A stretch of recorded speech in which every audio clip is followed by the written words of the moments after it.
Hello, SpyHards, and thank you for joining us on this special episode commemorating the life and work of Sir Thomas Sean Connery.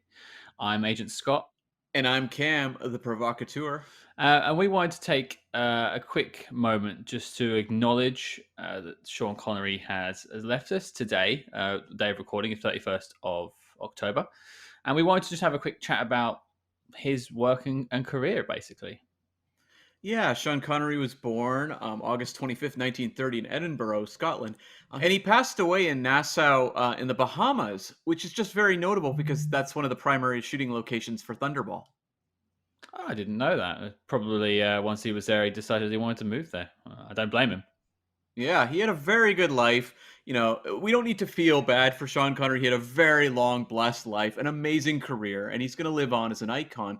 But I just thought it would be really nice to just kind of show some appreciation for the man and what he meant to us. So I'm just curious, Scott, if you can remember some of your earliest memories of encountering the work of Sean Connery. Do you know, it actually wasn't James Bond, which a lot of people would argue is his greatest role. Sure. My first encounter with Sean Connery would be in the Indiana Jones film, The Last Crusade. And just seeing him as Indy's dad as quite a young kid, and it's a kid's movie, really. It's an adventure film. He was just a funny old dude.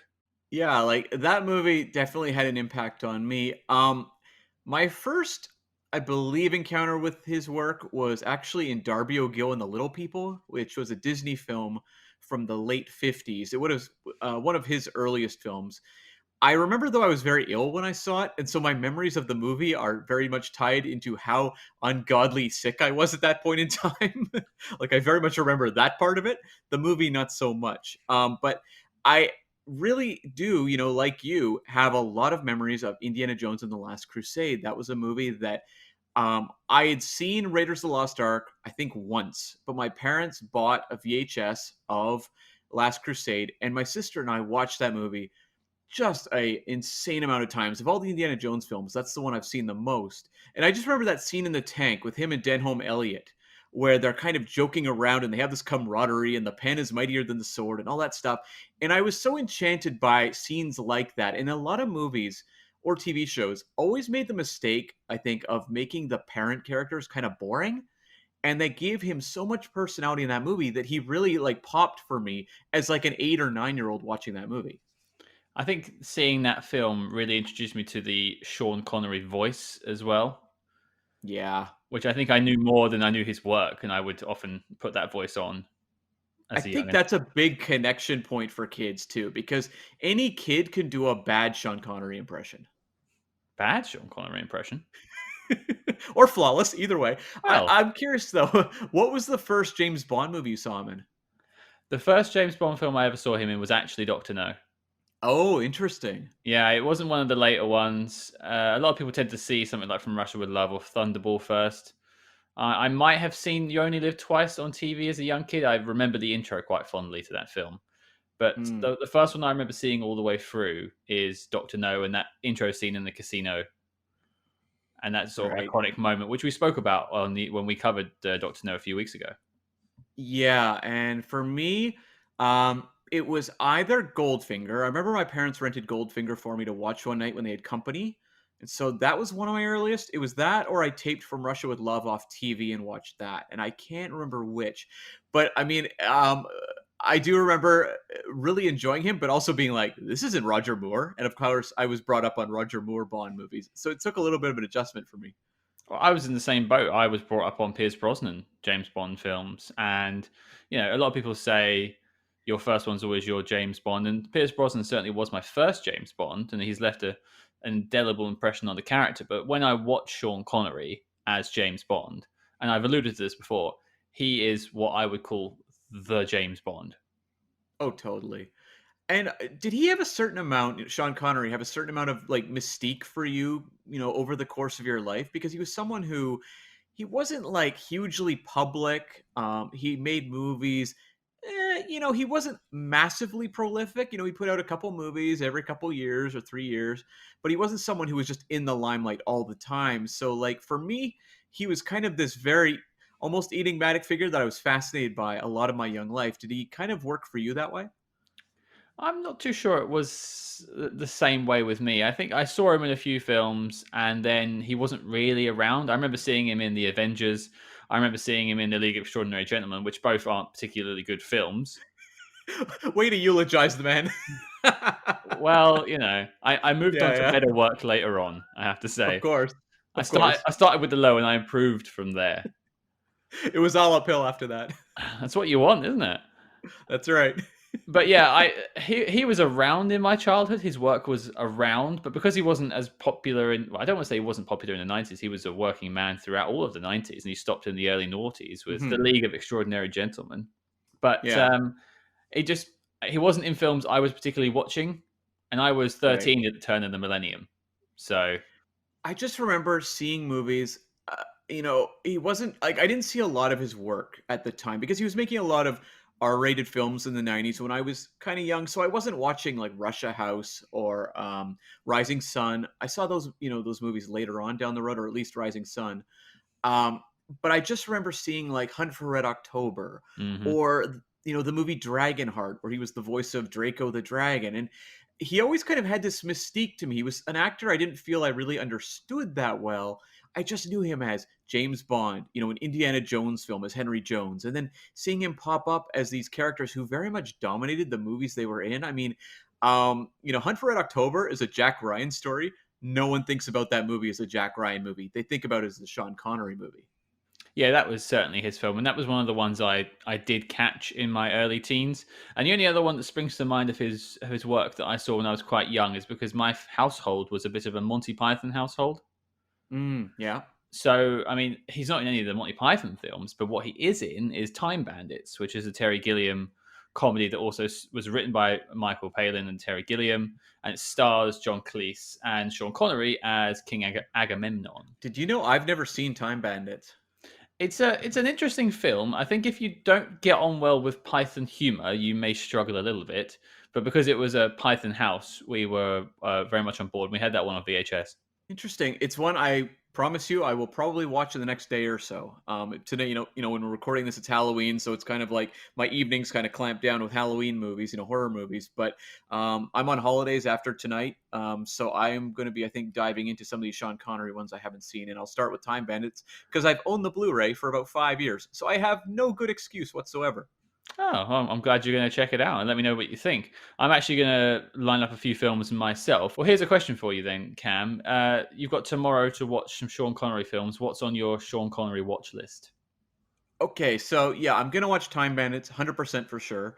Um, there's two I want to revisit, and one of them was actually I remember when I was quite young. I would have been in my high school years, maybe like grade 9, grade 8, somewhere in there. And I went to a sleepover at a friend's house, and I don't remember what we watched the night of the sleepover. Probably like Lethal Weapon 2 or something, an action movie of that era. But Sure. I remember the next morning, he said, "Do you want to watch the movie The Hill?"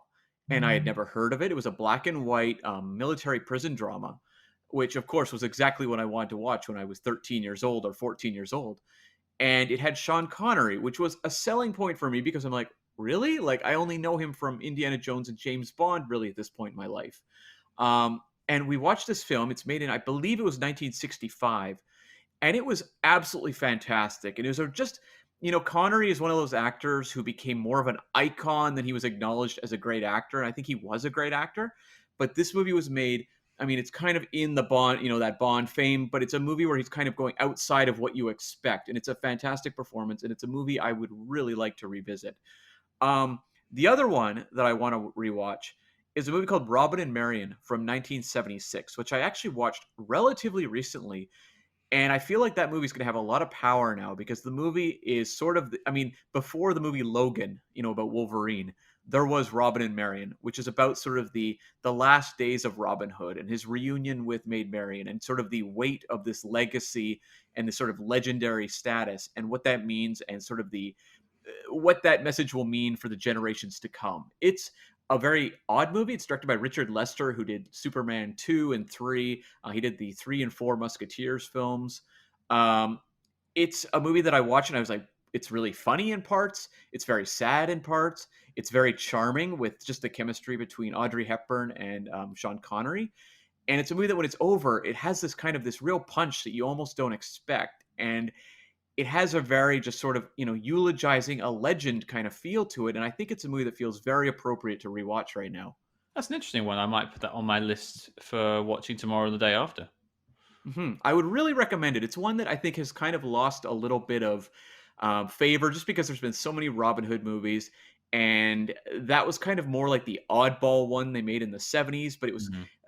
infinitely less popular than the Disney animated one, also from the 70s. And then you had the Kevin Costner one in '91, which really was a massive hit. Sean Connery actually appears in that film, so it's another Sean Connery film. But I would totally recommend people check out Robin and Marion for sure. It's interesting you mentioned the 1991 Robin Hood Prince of Thieves film because I actually watched that film and the Disney one as research for when I played King Richard. Now you're not even talking about a play; you're just meaning day to day life, right? I just walk around the streets of London with a sword and a cape. Do you suck your thumb a lot? Oh no, How did you? that's King John, right, or Uh, Prince John, or it's whatever. it's yeah, Prince John, the guy who's usurping or trying to usurp the crown, I believe. Right. Yes. Yes. Okay. How did that performance go? Flawless because I only came in at the end and delivered 3 lines and then left the stage, so I couldn't really mess it up. That's why Connery probably wanted that role in Prince of Thieves. All you get to do is just memorize a couple lines, show up. The whole audience is just so happy you're there, and you get to walk out and be like, "Boom, nailed it." That's it. That's it. So on my viewing list for tomorrow, I've got a few more of the favourites. I would say films I haven't seen in a while, but I'm definitely watching The Hunt for Red October. Hmm. I'm definitely going to watch The Rock, Oh, of course. and then I'm going to pick a Bond film. I actually watched Diamonds Are Forever today after hearing the news. It was just my go-to for some strange reason. That film, but Hmm. it was a great watch, and me and you have a special connection to that film, which we'll get to one day. But I'm yet to pick a Bond film, so I was hoping to have that chat with you now to try and pick one out. Right. Yeah. Boy, I feel like Doctor No is such a great one just for the icon of Connery. But I feel like people are generally going to go to Goldfinger, right? Yeah, I mean, you've got so many quotable lines from that film. The laser beam thing. Yeah, I probably Yeah. I would lean towards Goldfinger. The only thing I might consider would be Thunderball because I quite like the story. Of course. Yeah. Yeah. But you're right. I'll probably go with Goldfinger. I also want to rewatch The Untouchables, which I haven't seen in many years, and he won an Oscar for that for Best Supporting Actor in 1987. And he plays like an old Irish cop who teams up with Elliot Ness to take down Al Capone, and he's amazing in that movie and highly quotable. I'll have to check that one out. I don't think I've actually seen it. Oh, really? Yeah, he has some amazing lines that have definitely entered the vernacular of popular movie catchphrases. Well, I'll try and add that to the list. It's already quite a large Sean Connery list, but it seems like we're going to drop this mini episode tomorrow, so you can perhaps join us in your viewing pleasure of Sean Connery films, and obviously listen to this episode as well, and just try our best to think about the great work that he gave us. For sure, and we are going to be tackling From Russia with Love in the relatively near future. It's not super far off. And when we do tackle that one, we'll go a little more into depth in terms of Sean Connery's portrayal of Bond and sort of looking back on it, make it more of a retrospective once we have some distance, I think, because right now it's very fresh, but we wanted to just acknowledge the passing and, show that it really does mean a lot to us and that we are looking forward to tackling more of this man's work in the future. And I mean, there was none like him. He truly was the last one. And I know we're sort of mixing brands here, but for me, in terms of him playing James Bond, nobody does it better. Boom. There we have it. Well, thank you for tuning in, folks, to our little mini special on the passing of Sean Connery. Uh, by all means, tweet us at SpyHards, SpyHards, with the films you're watching tomorrow or over the coming days to remember the work of Sean Connery. So, once again, thank you for joining us, and we'll see you on Tuesday with our regularly scheduled episode of Men in Black 2. But until then, I've been Agent Scott. And I've been Cam the Provocateur. We'll see you next week.